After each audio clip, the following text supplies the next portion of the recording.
नमस्कार दोस्तों, जय हिंद, जय भारत। आज मैं एक ऐसे राष्ट्रपति के जीवन परिचय के बारे में आज आप लोगों से चर्चा करना चाहूँगा। उनकी कार्यशैली के बारे में, या एक ऐसे समय में जब गांधी परिवार का जो प्रभाव था वो चरम पर था। पहले सिख राष्ट्रपति, यानी कि अभी तक मात्र एक सिख राष्ट्रपति जो है भारतीय गणतंत्र के राष्ट्रपति बने हैं। और ये दौर था 80s का, जब वो भारत के राष्ट्रपति रहे। यानी कि मैं बात करूँगा ज्ञानी जैल सिंह जी के विषय में, जो पंजाब के मुख्यमंत्री भी रहे, बाद में वो भारत के गृह मंत्री भी रहे और बाद में वो राष्ट्रपति भी बने। काफ़ी चर्चाओं परिचर्चाओं का विषय रहा उनके, अगर हम राजनीतिक कैरियर की बात करें, उनके राष्ट्रपति के दौर में जब वो भारत के राष्ट्रपति थे। तो आज उनके जीवन परिचय के बारे में आपसे थोड़ा सा मैं जानकारी देना चाहूँगा। ज्ञानी जैल सिंह, यानी कि ज्ञानी जैल सिंह में जो ज्ञानी नाम है ये एक उपाधि है, और उनका जो जन्म हुआ था वो जैल सिंह के नहीं, एक तरह से जरनैल सिंह के नाम से उनका जो है उनका बचपन का नाम था जरनैल सिंह। और जरनैल सिंह का जन्म फरीदकोट जिले के संधवान में, यानी कि पंजाब में ये जगह पड़ती है, 5 मई 1916 को हुआ था। उनके जो पिताजी थे किशन सिंह जी, सरदार किशन सिंह, और उनकी माताजी का नाम इंद्र कौर जी था। उनके 5 बच्चे थे सिंह दंपत्ति के, और वो सबसे छोटे थे उनमें। वह एक रामगढ़िया सिख, जो एक सिखों में एक रामगढ़िया सिख होते हैं, उसमें, यानी कि तरखान भी कह सकते हैं उसको आप, जो एक मतलब बढ़ईगिरी जो होती है कारपेंटर, उससे जुड़ी हुई एक जाति है। यद्यपि उनकी जो शिक्षा थी वो 10th तक या मैट्रिकुलेशन तक ही समाप्त हो गई थी। बाद में उन्होंने जो है धर्म के प्रति, जो अपने ग्रंथ के प्रति उन्होंने जो ज्ञान लिया, एक ग्रंथी के रूप में जो उन्होंने अपनी ट्रेनिंग ली, और अमृतसर के शहीद सिख मिशनरी कॉलेज में अध्यापन उन्होंने बाद में किया, जहां उन्होंने शास्त्रों के ज्ञान के निशान के रूप में उन्हें जो है ज्ञानी की उपाधि दी गई। कहने का मतलब यह है कि अगर उनकी हम एकेडमिक की बात करें तो वो तो वैसे 10th तक है, लेकिन उनकी जो धार्मिक शिक्षा थी, जो सिख धर्म की शिक्षा होती है, उसमें उन्होंने ज्ञानी की उपाधि मिली। और हालांकि उनकी जो है अंग्रेजी में बहुत अच्छी पकड़ नहीं थी, लेकिन वे उर्दू और पंजाबी में जो है बहुत अच्छी तरह से बात करते थे। तो उनके भाषणों के बारे में आज तक चर्चा की जाती है कि बड़े धारा प्रभाव वो जो है उर्दू और पंजाबी में भाषण दिया करते थे। उन्होंने प्रधान कौर से जो है शादी की थी उस समय, और उनकी 3 बेटियां और एक बेटा है। उनके भतीजे कुलतार सिंह जो हैं वो 2022 में पंजाब विधानसभा के अध्यक्ष भी बने थे। तो अब बात करते हैं उनके राजनीतिक कैरियर की, कि कहाँ से उनको राजनीति उन्होंने प्रारंभ की। 1916 में उनका जन्म हुआ। उसके बाद 1936 की हम बात करना चाहेंगे। वो धीरे धीरे राजनीति में सक्रिय हुए। किसान मोर्चा में भाग उन्होंने जो है लेना स्टार्ट किया, और फरीदकोट में all India states peoples conference से वो कहीं ना कहीं उनका संबंधित वो हो गए, और उन्होंने राजनीतिक संगठन प्रजामंडल की जो है स्थापना करते हैं वो। और वहीं से उनकी जो एक सियासत का दौर है वो शुरू हो जाता है, और मंडल में, रियासत में एक निर्वाचित सरकार की जो है स्थापना की वो मांग करते हैं। और वहाँ का जो शासक हैं हरिंदर सिंह बराड़ ने उसे खारिज कर दिया, क्योंकि उस जो दौर था वो राजतंत्र का दौर था, देश की आज़ादी से पहले का दौर था, और उन्हें फरीदकोट जो है छोड़ना पड़ा। उन्होंने जो है आंदोलन उठाया, लेकिन वो उसमें सफल नहीं हो पाए, और बाद में उन्हें जेल भी जाना पड़ा, और बाद में उन्होंने जरनैल सिंह से बदलकर अपना नाम जैल सिंह कर लिया। 1946 में उन्होंने फरीदकोट सरकार के खिलाफ सत्याग्रह शुरू किया, और उसी वर्ष झंडा आंदोलन में वो शामिल हो गए। यानी कि धीरे धीरे वो जो 1946 की घटना मैं बताना चाहूँगा, उन्होंने जो है एक तरह से झंडा आंदोलन स्टार्ट करते हैं और इसी के तहत झंडा आंदोलन में नेहरू हरिंदर समझौते के साथ जो है वो समाप्त होता है। महाराज राज्य में राजनीतिक संघों के गठन पर जो है सहमत हुए और फरीदकोट में कांग्रेस का झंडा फहराने पर प्रतिबंध हटा दिया गया।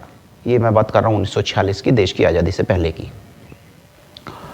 और समझौते को पूरी तरह से लागू करने में महाराज जो है एक तरह से विफल हुए और 1948 में राज्य में नए सिरे से आंदोलन हुआ और प्रजामंडल के कार्यकर्ताओं ने राज्य के सचिवालय को घेर लिया और सिंह साहब ने फरीदकोट में एक समानांतर सरकार के गठन की घोषणा कर दी।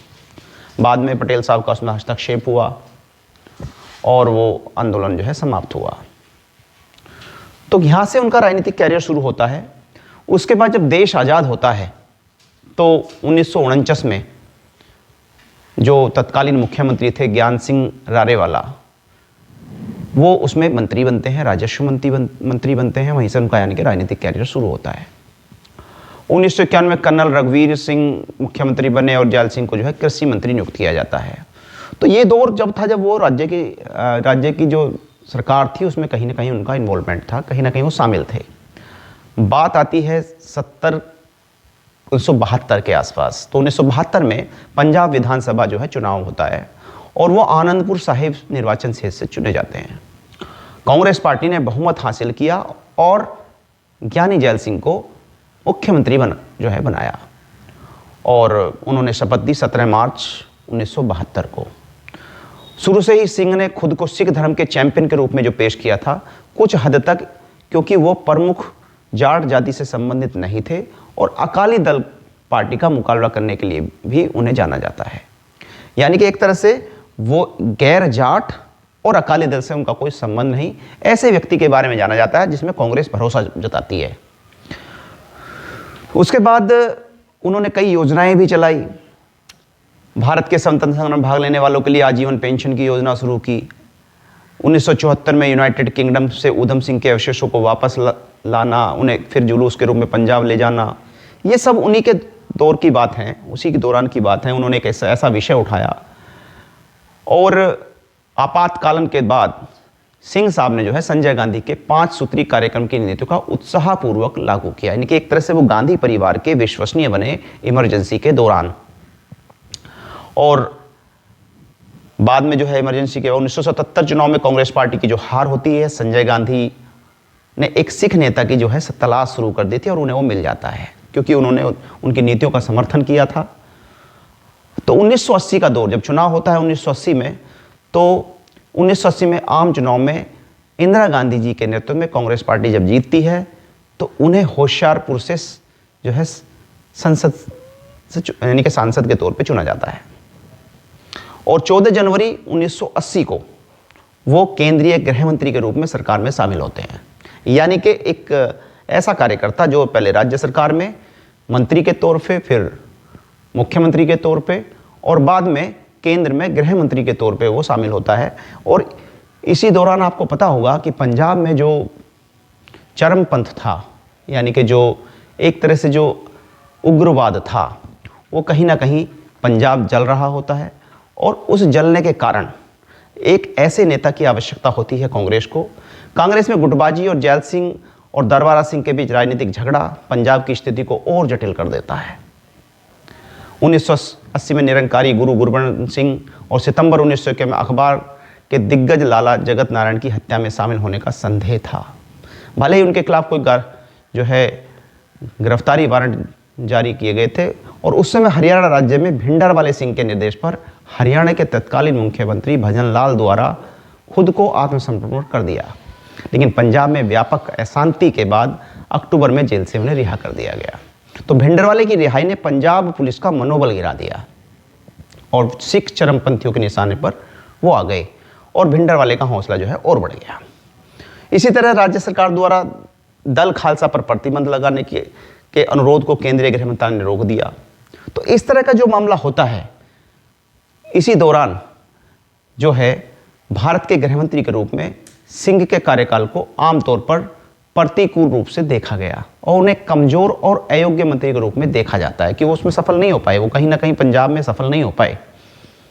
और जून 1982 में सिंह को कांग्रेस पार्टी के नीलम संजीवा रेड्डी की जगह राष्ट्रपति चुनाव के लिए अपना उम्मीदवार चुना जाता है और विपक्ष द्वारा सर्वसम्मति से उम्मीदवार रखने के प्रस्ताव को खारिज कर दिया और 10 विपक्षी दलों के एक समूह ने कम्युनिस्ट राजनेता हीरेन मुखर्जी को अपना उम्मीदवार बनाने का फैसला किया।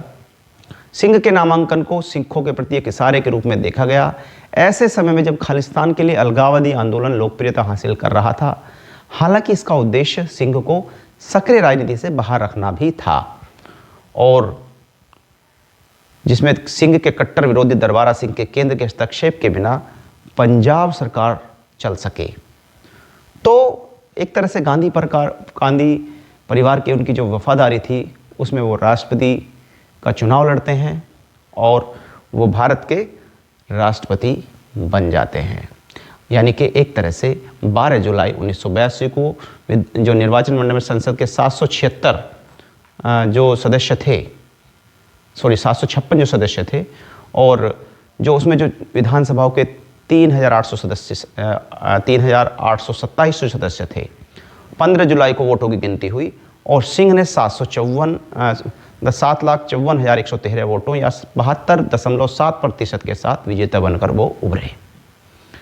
तो एक तरह से राष्ट्रपति का उनका जो दौर था, बाद में फिर 1984 में इंदिरा गांधी की हत्या होती है।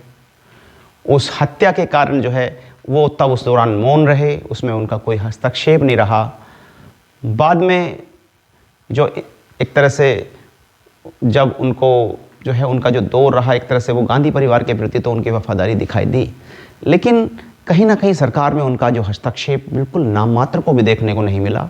इस तरह से उन्हें कमज़ोर राष्ट्रपति के रूप में भी जाना जाता है। हालांकि निर्णय वो ले सकते थे और निर्णय वो ले नहीं पाए। 1995 में सिंह की जो मतलब एक तरह से उनकी जो मृत्यु होती है, मैं उनकी मृत्यु की बात करना चाहूँगा। उनको यानी कि एक तरह से जो उनका जीवन जो बड़ा उठा पटक का जो रहा, एक तरह से जो उनका जो जीवन रहा, तो उस जीवन में कहीं ना कहीं उनका एक तरह से राजनीतिक प्रभाव में कहीं ना कहीं एक अच्छी तरह से स्मरण नहीं किया जा सकता। एक तरह से कमज़ोर गृहमंत्री और कमज़ोर राष्ट्रपति के तौर पर उनको जाना जा सकता है, लेकिन एक ऐसे नेता जो सिख धर्म के लिए एक अच्छा स्टेप आप कह सकते हो, कहीं ना कहीं उनका जो ज्ञान था सिख धर्म के प्रति वो अच्छा था। तो कुछ पॉजिटिव नेगेटिव चीज़ें हर व्यक्ति के बारे में होती हैं, लेकिन एक गरीब परिवार से निकलकर एक भारत का राष्ट्रपति तक की जो उनकी यात्रा थी वो कहीं ना कहीं सही थी। तो उनकी मृत्यु 25 दिसंबर 1994 को होती है। तो मैंने आपको आज बताने का प्रयास किया कि ज्ञानी जैल सिंह का दौर कैसा रहा। तो मैं इसी के साथ अपनी वीडियो को समाप्त करना चाहूँगा। अगले वीडियो तक के लिए आप लोगों से विदा लूँगा। तब तक के लिए नमस्कार, जय हिंद, जय भारत, धन्यवाद।